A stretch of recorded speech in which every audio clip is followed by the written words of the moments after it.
지금 예배의 자리에 있는 것만 해도 우리는 잘 지내고 있었던 거예요. 잘 지냈어요. 잘 지내지 못한 분도 있다 할지라도 옆에 분과 인사하는데 잘 지냈습니까? 잘 지냈습니다. 인사하시기 바랍니다. 다정하게 좀 손 좀 잡고 따뜻하게 인사하시기 바랍니다.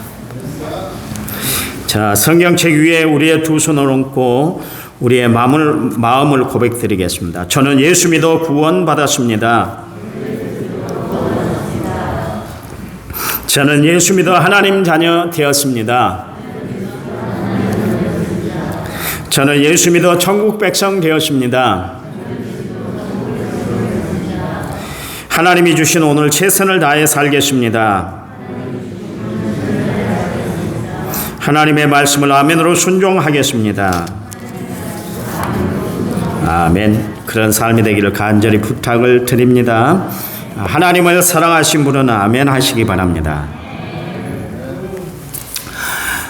예수님은 우리에게 자신을 이렇게 소개하실 때 나는 마음이 온유하고 겸손하다. 나는 부활이고 생명이다. 나는 세상의 빛이다. 나는 선한 목자가 된다. 나를 믿는 자는 멸망하지 않고 영생을 얻게 돼. 나는 생명의 떡이다. 그런 이야기를 하셨어요. 예수님은 어떻게 해서든지 자신이 어떤 분이라는 것을 알게 하기 위해서 성경 곳곳에서 이렇게 자신을 소개하고 있는 것을 알 수가 있습니다. 그것은 다른 것이 아니죠.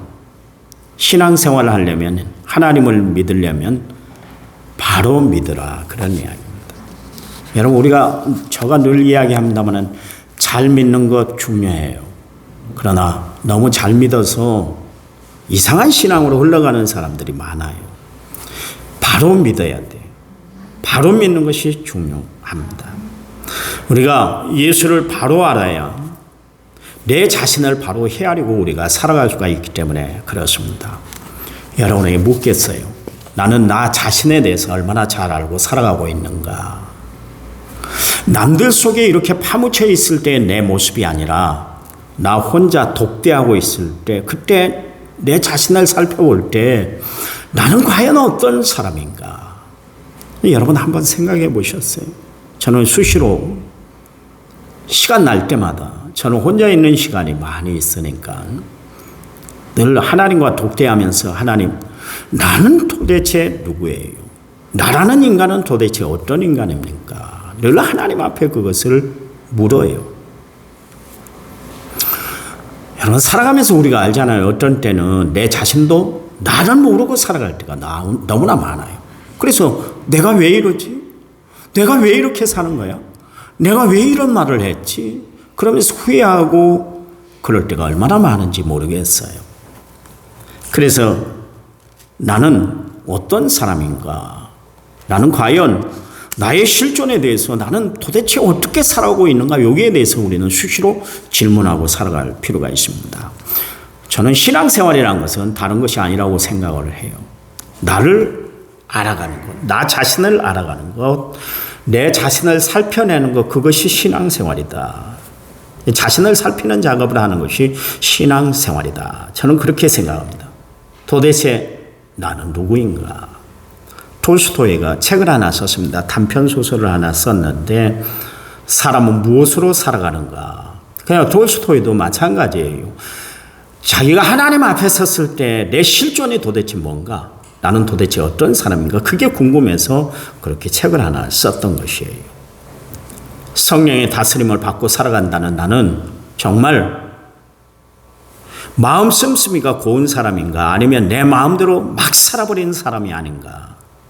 나는 육의 사람인가? 나는 영의 사람인가? 나는 예수 믿고 거듭나서 하늘 백성으로 그렇게 당당하게 살아가고 있는가?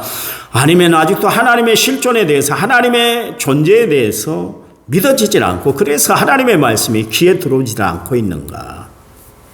여러분, 병원에 가서 우리가 건강 유무를 체크하기 위해서 종합검진을 받잖아요. 그런 것처럼 마찬가지로 나의 영적인 건강 상태를 살피기 위해서 반드시 신앙적으로 내 자신을 총체적으로 살펴보는 그런 일들이 있어야 돼요. 교회들이 이 일들을 질문을 못했어요. 교회만 다니면 다 구원받고 천국 가고 교회만 다니면 형통하고 다 잘되는 것만 생각을 했지 내 자신을 살피는 기회를 잊어버리고 살아가는 거예요. 그러니까 세상 살아가면서 여러 가지 당하는 어려움, 시련, 역경, 환난 앞에서 그냥 탁 쓰러져 버려요. 왜냐하면 나를 너무나 모르고 살아가기 때문에 그렇습니다. 성도 여러분, 그냥 있으면 안 돼요. 교회는 그냥 다니면 안 돼요. 여러분, 교회를 김집사, 이집사를 만나기 위해서 다니는 것이 아니에요. 목사 얼굴 보러 와서도 안 되는 거예요. 전에 있던 교회 집사님이 인우동에서 아주 유명한 미용실을 하고 있었어요. 이 집사님은 늘 예배 드릴 때 그랬대요. 우리 김문일 목사 머리를 어떻게 깎을까? 그 궁리만 하고 예배를 드렸대요. 그러면 안 되는 거예요. 목사 머리를 보러 오는 거 아니죠. 아무리 직업이 그쪽 직업이나 할지라도 예수님을 만나기 위해서 오고 하나님의 말씀을 듣기 위해서 와야지 목사 얼굴 보러 오는 것이 교회가 아니에요. 교회는 친목단체가 아니에요. 믿음의 공동체입니다. 여러분, 우리가 병원에 가면 병을 치료함을 받지 않습니까? 마트에 가서는 내가 필요한 물품들을 다 구입하지 않습니까? 마찬가지로 교회는 어떤 곳인가? 생명을 얻는 곳이에요. 영죽을 나가 예수를 믿음으로 구원받는 것, 그것이 바로 교회예요. 여러분, 교회에서는 도덕 강연을 하는 것이 아니에요. 예수 생명을 전해 듣는 것이 교회인 줄 믿으시기 바랍니다. 강단의 메시지가 여러분 착하게 살아야 됩니다. 의롭게 살아야 됩니다. 정직하게 살아야 됩니다. 그거 강조하는 것 중요하지만 예수 생명을 얻도록 해야 하는 것이 강단을 주님이 허락하신 궁극적인 목적이에요. 교회에 와서 생명복음을 전하기를 위해서 애써야 되고 들어야 할 줄 믿습니다. 여러분, 이 강단은 정치 강연장이 아니요. 재밌는 이야기, 유머러스한 이야기를 듣는 것이 아니에요. 예수님 이야기를 듣고 가는 것인 줄 믿으시기 바랍니다. 저희 군산에 사는 큰형님네 조카가 미식가예요. 전국을 막 그렇게 투어하면서 안 가본 데가 없더라고요.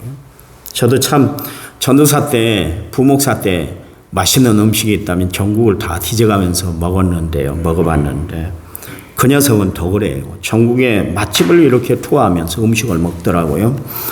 남원도 뭐 수십 번 와서 벌써 다 뒤지고 갔어요. 서남만찬, 두레식당, 만월식당, 그랑께, 동춘원, 경방루, 심지어 노홍남 만두찐빵 가게까지 다 인터넷에서 맛있는 집이라면 다 그렇게 돌았어요.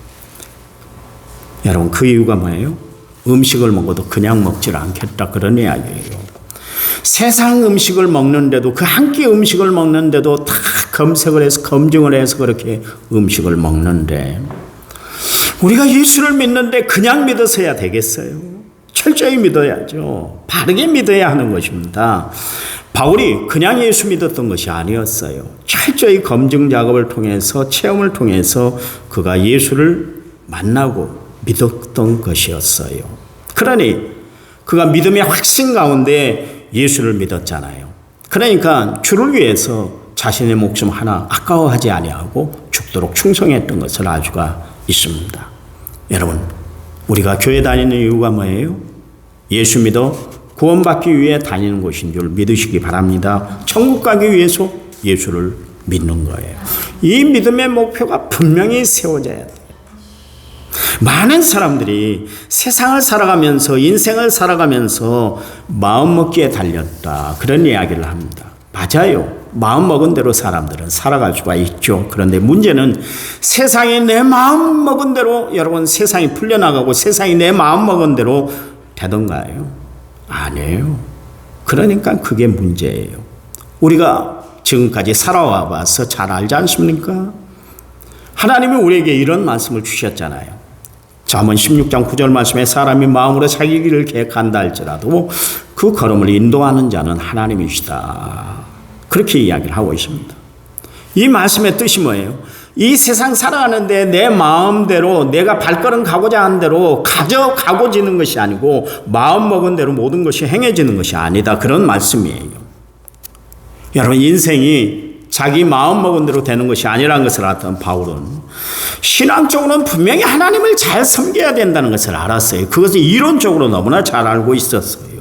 지식적으로는 잘 알고 있었어요. 그런데 세상 살아가는 자신의 모습을 바라보니까 자꾸 육신의 소욕에 끌려서 그렇게 살아가고 있는 자신을 보게 된 거예요. 그래서 바울이 로마서 7장에서 오라 나는 공고한 사람이로다 이 사망의 몸에서 누가 나를 건져낼 것인가 그렇게 했어요. 자신의 결심대로 자신이 마음먹은 대로 그렇게 사라지는 것이 세상이 아니라는 것을 알았기 때문에 자신 안에 그 문제 때문에 갈등하고 고민을 했다. 그런 이야기입니다. 그래서 바울은 한때 자신이 그 이중적인 마음을 가지고 살아가는 그 모습 때문에 무척 고민하고 고통스러워했던 것을 알 수가 있었습니다. 그런데 그가 그의 마음을 잡을 수 있었던 이유는 뭐냐면 하나님의 진리를 그가 받아들였을 때 그랬어요. 로마서 8장 1절에 2절 말씀해 보니까 그러므로 이제 그리스도 예수 안에 있는 자에게는 결코 정죄함이 없나니 이는 그리스도 예수 안에 있는 생명의 성령의 법이 죄와 사망의 법에서 너를 해방하였기 때문이다. 그랬습니다. 바울이 마음을 다시 잡고 세상을 살아갈 수 있었던 것은 그가 그리스도 안에 있었을 때 가능했다. 그런 이야기예요. 그리고 성령이 그의 마음을 꽉 붙잡아 주니까 그때부터 복음의 진리 안에서 자유함을 누리고 평안함을 누리고 말씀대로 살아가게 되더라. 그런 이야기예요. 성도 여러분, 내 마음대로 살아가도록 내버려 두지 마시고 늘 선한 길로 의의 길로 생명의 길로 복된 길로 인도하시는 하나님께 성령님께 여러분을 맡기고 살아가는 성도들이 되시기를 간절한 마음으로 부탁을 드립니다. 오늘 보면 16절 말씀에 보니까 우리가 그리스도 예수의 마음을 가졌다. 그리스도의 마음을 가졌다. 그렇게 이야기를 하고 있습니다. 그리스도의 마음을 가졌다는 것은 내 마음에 그리스도가 계신다. 내 심장이 그리스도의 피가 흐르게 만든다. 내 양심은 그리스도가 보장이 되어주신다. 그런 이야기예요. 여러분, 그리스도의 마음과 일치를 이루어 살아갔다는 것이에요. 세상 살아가면서 우리가 마음이 맞지 않은 거 얼마나 괴롭던가요? 얼마나 힘들던가요? 그렇잖아요. 그것 때문에 서로가 갈라서게 되고 그것 때문에 다툼이 일어나게 되고 그것 때문에 하나 되지 못하고 그렇게 살아갈 때가 많잖아요. 제자들이 예수님의 마음을 알아주지 못할 때 너무나 섭섭하셨어요. 예수님은 수시로 제자들에게 뭐라고 이야기했냐면 나는 십자가에 못 박혀 죽을 거야. 계속해서 그들의 마음을 강화시키기 위해서 예수님이 계속 그 말씀을 툭 던져주셨어요. 그것은 무슨 이야기예요?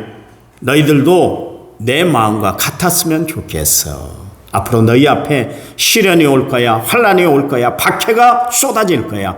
그때 내가 십자가를 지고 묵묵히 걸어갔던 것처럼 너희들도 십자가를 지고 묵묵히 걸어가야 돼. 그래서 예수님이 나를 따르거든 자기를 부인하고 제 십자가를 지고 나를 따라야 된다 말씀하셨잖아요. 그런데 하루는 예수님의 12 제자 중에 야고보와 요한의 어머니가 예수님께 나와서 두 아들을 청탁했어요. 주의 영광 중에 우리를 하나는 주의 우편에 하나는 좌편에 앉게 하여 주옵소서 그랬어요. 그러니까 예수님이 이 나라를 다스리게 되면 두 아들을 우의정 좌의정으로 좀 앉혀달라 그런 이야기를 했어요. 예수님의 제자들은 3년 동안 내내 예수님과 함께 그렇게 더불어서 살았잖아요. 붙어 다니면서 살았음에도 불구하고 예수님이 이 땅에 고난받기 위해서 섬기기 위해서 오셨다는 그 예수님의 말씀을 이해하들 못했어요. 그리고 오히려 자신들을 출세하게 해달라. 예수님을 등에 업고 그들은 출세하기를 원했다. 그런 이야기예요. 그 요청을 받아들였더니 예수님이 얼마나 마음이 아팠는지 몰라요. 그래서 마가복음 10장 38절 말씀에서 예수께서 이르시되 너희는 너희가 구하는 것을 알지 못하는도다. 내가 마시는 잔을 너희가 마실 수 있으며 내가 받는 세례를 너희가 받을 수 있느냐. 그런 이야기를 했어요. 두 제자가 예수님 앞에 나와서 먼저 그렇게 선수를 쳤다는 것 때문에 그 소식을 전해들은 나머지 10명의 제자들이 일제히 화가 났어요. 성경에 보니까 10제자가 듣고 야고보와 요한에 대해서 화를 내거늘 그랬습니다. 난리도 이런 난리가 없었다 그런 이야기. 그때 예수님 뭐라고 그랬는가? 너희 중에 그렇지 않을지니 너희 중에 누구든지 크고자 하는 자는 너희를 섬기는 자가 되고 너희 중에 누구든지 으뜸이 되고자 하는 자는 모든 사람의 종이 되어야 하리라. 인자가 온 것은 섬김을 받으려 함이 아니라 도리어 섬기려 하고 자기 목숨을 많은 사람의 대속물로 주려 함이니라 그랬어요. 여러분, 예수님은 높은 자리에 앉기 위해서 이 세상 권세를 다스리기 위해서 예수님이 이 땅에 오신 것이 아니에요. 도리어 섬기고 자신의 몸을 십자가에 내어주시기 위해서 예수님이 이 땅에 오셨어요. 이게 예수 믿는 사람들의 정신이 돼야 돼요. 여러분, 나는 남을 섬기는 사람으로 살아가고 있습니까? 나는 남을 높이고 살아가고 있나요? 내가 섬김을 받으려고 하니까 문제가 생기는 거예요. 내가 높아지려고 하니까 문제가 되는 거예요. 낮아지면 돼요. 섬기면 돼요.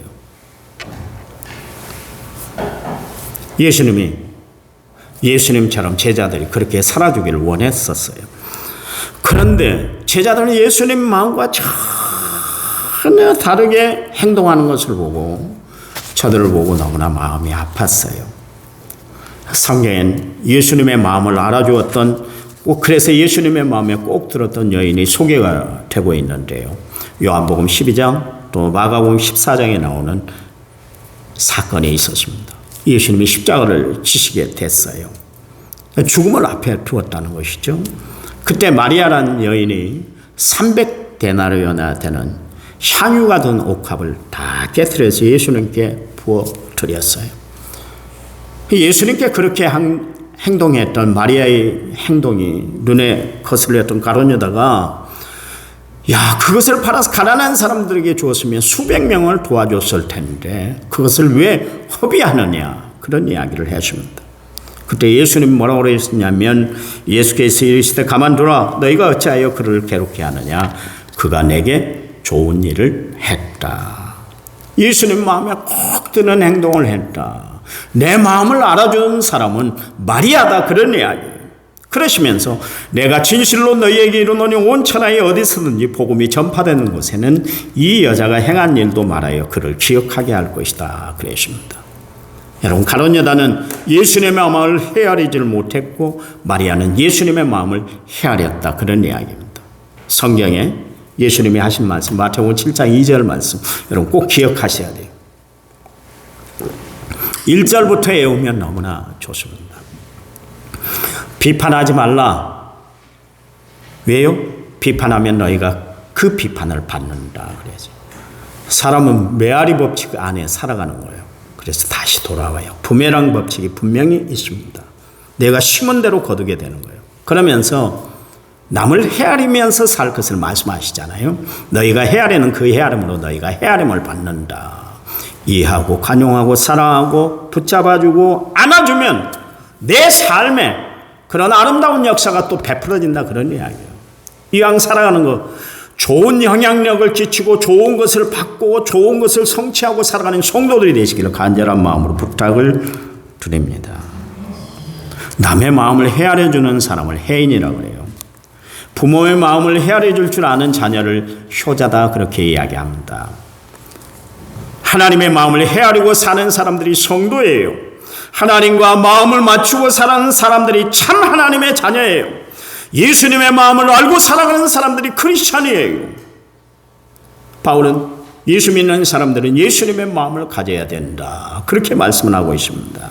그럼 우리가 예수님의 마음을 가지고 살아갈 때 어떤 일들이 우리 삶 가운데 벌어지는가, 세 가지로 이야기를 하고 있어요. 오늘 본문에 우리가 살아가는 모든 것이 하나님의 은혜라는 것을 그제서야 깨닫게 된다, 그런 이야기입니다.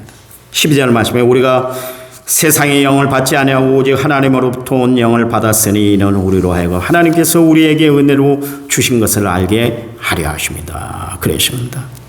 여러분, 우리가 한평생 살아가면서 실로 많은 사람들의 도움과 은혜를 덧입고 우리가 살아가고 있잖아요. 그렇잖아요. 그러나 그 은혜를 다 기억하고 갚으며 사는 것이 아니더라고요. 은혜를 모르거나 잊어버리는 사람들이 있어요. 그럴 사람들은 배은망덕한 사람이다. 그렇게 이야기합니다. 그러나 바울은 자신의 살아가는 모든 것이 하나님의 은혜라는 것을 알았어요. 그 은혜를 알았기 때문에 바울은 순간순간 겸손했어요. 여러분 늘 이야기합니다만 바울은 얼마나 고든 사람인지 몰라요. 대쪽 같은 사람이에요. 남 앞에서 쉽게 무릎 꿇는 사람이 아니에요. 고개를 숙인 사람이 아니에요. 허리를 굽히는 사람이 아니었어요. 성격 대단한 사람입니다.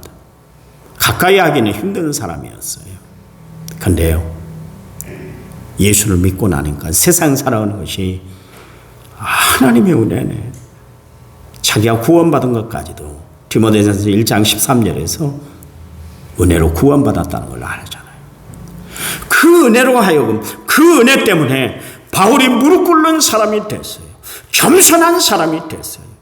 여러분 진정 은혜를 깨닫는 사람들은 하나님의 은혜, 그러니까 그 마음에 그리스도를 가지고 살아가는 사람들은 은혜에 감사하며 살아가는 사람이 되는 줄 믿으시기 바랍니다. 믿으시기 바랍니다. 그 말에 아멘 못하셔요? 아멘 하셔야 돼요. 여러분 세상 그럭저럭 살지 마세요. 정말 하나님의 은혜를 깨달아서 모든 것 감사하며 살아가시기 바랍니다. 이런 가정에 살아가게 하는 것 감사하고, 이런 아이를, 이런 자녀를 주신 것 감사하고, 이런 부모 밑에 살아가게 하신 것 감사하고, 한국 안에 살아가는 것 감사하시기 바랍니다. 우리 함께 신앙생활했던 그 검사 누구예요? 장로님? 엄재상 권사님이 그 카톡에 타이틀을 썼어요. 뭐라고 쓴지 아세요? 그분이 예구에 나갔어요. 미국에 갔었는데 대한민국처럼 좋은 나라 없습니다. 그렇게 써놨더라고. 한국 정치인들이 말을 그렇게 해서 그렇지 세상에서 얼마나 살기 좋은 세상인지 몰라요. 괜히 못 산다, 어렵다, 헬조선이다 그렇게 이야기돼. 한국처럼 하나님의 축복을 많이 받고 살아가는 나라가 이 나라 말고 또 어디 있습니까? 여러분 한번 생각을 해보세요. 아프리카에 먹을 것이 없어서 물도 마실 것이 없어서 그런 곳에 여러분 산다 할 것 같으면 살 수 있겠어요? 살 수 있겠어요? 지금 이런 세상에도 살 수 없다고 그러는데 그런 곳에 산다면 제정신이 아니게 살게 될 거예요. 감사해야 돼요. 예수 믿는 사람들은 범사가 감사해요. 그래서 바울이 고린도전서 15장 10절 말씀에 그러나 나의 나된 것은 하나님의 은혜로 된 것이니 내게 주신 그 은혜가 헛되지 아니하여 내가 모든 사도보다 더 많이 수고하였으나 내가 아니 오직 나와 함께 하신 하나님의 은혜다 그랬습니다. 여기 한 구절 안에 하나님의 은혜로 내게 주신 그 은혜, 나와 함께 하신 하나님의 은혜 세 번이나 거듭해서 자신은 하나님의 은혜로 살아왔고 앞으로도 하나님의 은혜로 살아갈 것을 고백하고 있습니다. 사실 우리가 이렇게 살아가는 것 하나님의 은혜가 아닌 것이 하나도 없었잖아요. 그렇잖아요. 그런데 오늘 본문 12절 말씀에 보니까 우리가 성령을 받아야 우리가 살아가는 모든 것이 하나님께서 은혜로 주신 것이라는 것을 알게 된다. 그렇게 이야기를 하고 있습니다. 여러분 성령은 우리에게 말씀하는데 죄에 대해서, 의에 대해서, 심판에 대해서 책망하신다 그랬습니다. 책망하신다는 것은 우리를 깨닫게 하신다. 그런 이야기예요. 죄로 멸망당할 수밖에 없는 내가 예수님 때문에 죄와 사망의 권세를 이기는 삶을 살게 됐잖아요. 예수님 없이 성령님 없이는 내가 마구잡이로 그렇게 살았는데 예수 믿음으로 어떻게 사는 것이 제대로 살고 인간다운 도리를 가지고 살아가게 되는 것인지 성령이 알게 해주셨으니 이게 참 감사한 일 아닙니까? 난 놓고 기억자를 모른다는 말처럼 말씀을 펴놓고 제대로 이해가 안 되고 살았던 내가 드디어 말씀이 깨달아지고 그 말씀이 내 삶에 적용이 됐다는 것, 이게 성령이 아니고는 도저히 있을 수 없는 사건이에요. 또한 세상을 영원히 살 것처럼 그렇게 착하고 살던 내가 이 세상에 마지막이 있다는 것을 알아 경성하여 깨어 준비된 심령으로 살아가도록 내 삶을 꽉 붙잡아 주신 분이 누구냐면 성령님이시다. 그런 이야기예요. 그 성령 때문에 내 인생이 새롭게 변화가 됐잖아요. 이 모든 것이 성령이 우리에게 주신 거룩한 은혜 때문인 줄 믿으시기 바랍니다. 그래요. 우리가 성령을 충만히 받을수록 나에게 베풀어 주신 하나님의 은혜를 다 잊어버리지 않고 다 기억하고 감격하며 감사 가운데 살아가는 거예요. 그런데요, 불행하게도 이 시대는 하나님의 은혜도 뿐만 아니라 부모, 형제, 이웃에 대한 고마움을 모르고 감사 불감증에 사람들이 빠져서 살아가고 있는 것 같아요. 사람들에게 갈수록 감사합니다, 고맙습니다, 이런 용어들이 사라지고 있어요. 요즘 제가 운동을 열심히 하는 이유 중에 하나가 뭐냐면, 운동장에 나가면 사람들이 공 하나를 이렇게 집어줘도 감사합니다, 만나면 인사 반갑습니다, 그 마음이 너무나 좋아요.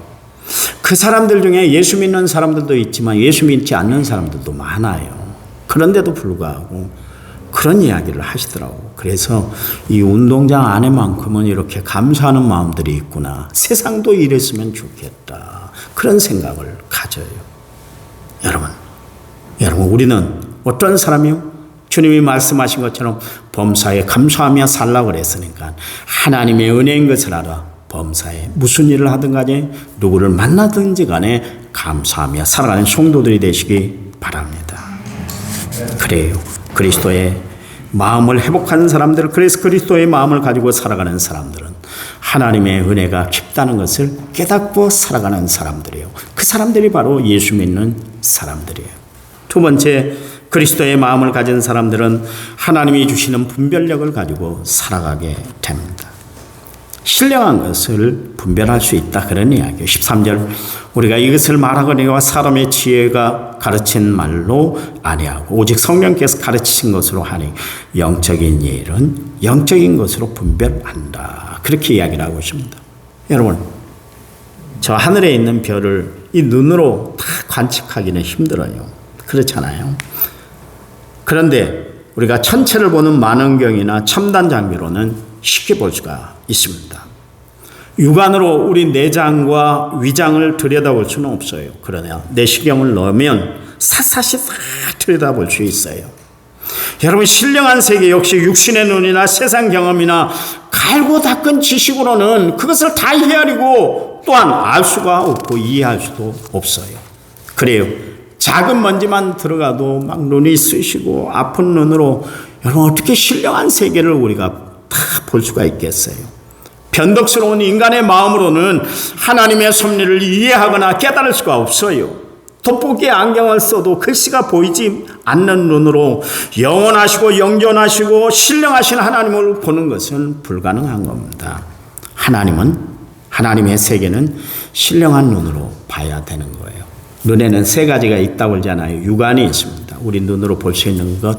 지안이 있습니다. 우리가 많은 지식을 가지고 무엇을 깨달았을 때 그 내면을 볼 수 있는 지안이 있고요. 영안이 있습니다. 하나님이 우리에게 주시는 영안이 있어요. 이 영안으로 우리는 하나님의 세계를 우리가 볼 수가 있고 하나님이 하시는 일을 우리가 볼 수가 있는 거예요. 여러분, 인간은 영적인 존재입니다. 그렇기 때문에 세상의 모든 조건들이, 세상의 모든 환경들이 다 갖춰졌다 할지라도 그에게 하나님의 영이 없으면 세상 즐겁고 기쁘게 살아갈 수가 없어요. 예수 믿는데도 우리 마음에 갈등이 있고 어려움이 있고 시련이 있고 낭만이 있고 좌절이 있고, 그런데 여러분 예수 믿지 않는다면 그 마음 치료하기가 참 힘든 거예요. 힘들어요. 봐보세요. 하나님의 말씀으로 창조했다. 예수님이 내 죄를 위해서 죽으셨다는 이것은 신령한 사건이에요. 여러분, 이 신령한 사건을 세상 지식으로나 여러분 세상 경험으로 그것을 믿으려고 한다 할 것 같으면 죽을 때까지 이해가 되지 않고 받아들일 수가 없을 거예요. 그러나 신령한 믿음을 소유하게 되면 그 어떤 것도 다 믿을 수 있게 되는 거예요. 그게 바로 믿음의 신비예요. 제가 신학대학을 다닐 때 과제가 뭐였냐면 성경 안에서 믿을 수 없는 사건들을 좀 조사해 오라 그랬습니다. 이 신학생 시절 때에 그 성경 안에 왜 그렇게 믿을 수 없는 사건들이 많았던지요. 노트로 기록하니까 수백 가지였어요. 그런데 내가 신령한 은혜를 받고 영안이 열리고 그리스도의 마음을 가지고 대하니까, 성경을 대하니까 다 믿어지더라고요. 오늘 교회에 왔지만 감동도 감격도 없이 찬송을 부르고 하나님의 존재에 대해서 시인도 부인도 못하는 어중간한 사람들이 있습니까? 이 시간 신령한 믿음을 구하시기 바랍니다. 하나님, 성경의 사건들이 깨달아지고 말씀이 들려지게 하시고 하나님이 하시는 일들이 다 믿어지게 해달라고 하나님 앞에 기도하는 성도들이 되시기 바랍니다. 그래서 제가 그냥 있지 말라는 거예요. 그냥 교회 다니지 말라는 거예요. 여러분, 이 시간 얼마나 귀중한 시간이에요. 세상에 나가서 여러분이 활동하면 돈을 벌어도 시급을 받아도 2만 원 이상 받을 거예요. 그 아까운 시간 왜 허비하면서 이 자리에 앉아 있어요? 뭔가 하나님의 말씀이 들려지고 깨달아지고 그리고 돌아가야 될 거 아니겠어요? 그러니까 말씀이 믿어지지 않고 하나님이 하신 사건들이 내 사건으로 다가오지 않거든 하나님 앞에 기도하세요. 하나님, 나 안 믿어져요. 도대체 하나님 말씀이 내 귀에 들어오질 않아요. 어떻게 해야 돼요? 하나님, 내 마음을 열어주세요. 하나님 앞에 기도하시기 바랍니다. 세 번째, 그리스도의 마음을 가지면 세상에 의해서 판단받을 일이 없다는 것이죠. 15절, 신령한 자는 모든 것을 판단하나 자기는 아무에게도 판단받지 않는다 그랬습니다. 여러분, 그리스도의 마음을 가진 사람은 영적인 판단력을 갖게 돼요. 다시 말하면 신령한 판단력을 가지고 살아간다. 저는 목사이기 때문에 세상 돌아가는 정세, 세상 돌아가는 형편에 대해서는 잘 몰라요. 그러나 성경을 읽고 말씀을 묵상하며 기도하느라 보면 세상의 옳고 그름이 이렇게 다 선하게 떠오르게 돼요. 판단이 돼요. 그리고 그 사람이 하는 일이, 그리고 행동이 정말 잘하고 있는가 못하고 있는가, 이 판단 근거가 생기게 돼요. 저는 그것을 성령이 주시는 영적인 분별력, 영적인 판단력이라고 봐요. 성령 충만하고 우리가 말씀이 충만하면 영분별력과 판단력이 강화가 되는 거예요. 또한 그리스도의 마음을 가진 사람들은 다른 사람들로부터 판단을 받질 않아요. 15절 보면 신령한 자는 아무에게도 판단을 받지 않는다 그랬습니다. 그 이유는 간단해요. 여러분, 성령 충만하고 신령한 삶을 살아가는 사람들은 남의 눈에 거스르거나 지탄받는 일을 하질 않아요. 여러분, 성령 충만한 사람은 남에게 유익을 줄지언정 해를 주질 않아요. 덕을 세울지언정 덕을 깨는 일을 하질 않습니다. 왜 그래요? 성령은 거룩한 영, 홀리 스피릿이기 때문에 그 거룩한 영이 내 안에 작동하고 있는데, 성령이 내 안에 자리하고 있는데 내가 죄와 손잡고 불의와 결탁하고 남을 해롭게 하고 살아갈 수가 있어요? 그럴 수 없어요. 그래서 제가 이야기하잖아요. 예수 믿는 사람들이 사기꾼이 돼서는 안 돼요. 그런데 그 감옥에서 일하는 그 분들이 통계를 냈대요. 사기꾼으로 들어온 사람들 중에 30%가 예수 믿는 사람들이래요. 왜 그럴까요? 예수를 잘못 믿은 거예요. 그들은 예수 믿어서 말주변은 늘어났는데 마음에 예수를 담지 못하고 살기 때문에 남에게 어려움을 끼치고 남의 돈을 착취하는 그런 일을 하는 사람들이 교도소 안에 30%예요. 30%. 이게 말이나 되는 이야기예요. 말이나. 성령은 그래서 나를 나답게 만들고 나를 지켜주고 보호해 주시는 분이에요. 예수님의 마음을 가진 사람은 감싸고 덮어주고 일으켜 세워주기 때문에 어느 곳에 있든지 간에 그 사람을 다 좋아하게 되는 거예요. 여러분, 시시 소리내면서 기도하지 않더라도, 성령 충만하다고 떠들지 않더라도 그리스도의 마음을 가진 사람은, 성령 충만한 사람들은 그 사람들을 하나님이 인정해주고 또 사람들에게 인정받기 때문에 다들 좋아하는 사람이 되는 거예요. 나는 주변에 사람들을 모여들게 하는 사람인가 아니면 멀어지게 만드는 사람들인가 다시 한번 살펴봐야 될 거예요. 사탄은 계속해서 예수를 믿는 나에게 도전할 거예요. 너는 아무것도 아니야. 너는 죄인이야. 너는 소망이 없어. 너는 죽어. 너는 패배자야. 너는 교회를 다녀도 너 같은 인간이 어떻게 구원받아? 너 구원받을 수 없어. 괴롭히고 정죄할 거예요. 그러나 우리가 성령을 의지하고 성령을 모시고 살아가면 다른 거 없어요. 성령은 우리에게 이렇게 이야기할 거예요. 너는 죄사함 받아서 너는 하나님의 자녀야. 너는 소망이 있다. 너는 영생을 가졌다. 그러니 마귀가 하나님 그리스도를 마음에 모시고 사는 사람들은 넘어뜨릴 수가 없다. 그런 이야기. 넘어뜨리지 못해요. 넘어뜨릴 수 없어요. 일어나세요. 일어나세요. 힘을 내세요. 하나님이 힘 주실 거예요. 하나님이 여러분을 꽉 붙잡아 주실 줄 믿으시기 바랍니다. 16절 다시 한번 읽습니다. 우리 같이 한번 읽을까요? 시작. 누가 그러나 우리가 그리스도의 마음을 가졌다. 그리스도의 마음이 여러분은 마음속에 함께하고 있나요? 그렇다면 여러분은 예수 믿는 사람이에요. 내 마음에 그리스도가 함께 하심으로 관용하고 사랑하고 이해하고 축복하고 챙겨주며 살아가시기 바랍니다.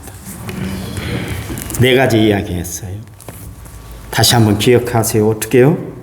관용하고 사랑하고 이해하고 축복하고 챙겨주고 5가지네요.